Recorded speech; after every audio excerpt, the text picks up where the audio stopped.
Hi guys, this is Bisaya Wonder. So, naadi ay ko yung mga pangutana no sa mga fans sa Secure Viners, sa mga followers sa Secure Viners.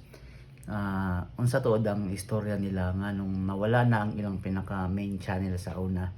Kadtong niabot na og million subscribers. So, nagtanaw ko sa ilang YouTube, wala na ang ilang channel dito. So, ganahan lang kung mobalik og tanaw sa ilang mga video sa una sa mga serye nila, especially sa katong Boy Bungol nga part bitaw, katong daghang part na Boy Bungol sa sobrang laugh trip kaayo to.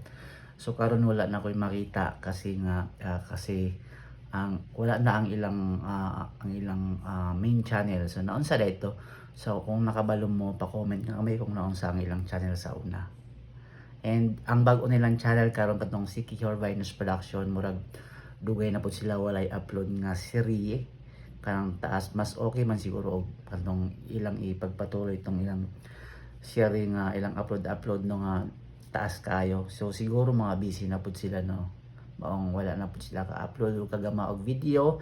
Pero ganahan lang gid ko sa Secure Viners kay tungod makapangpawala sila sa stress o maka good vibes kayo. Peace out.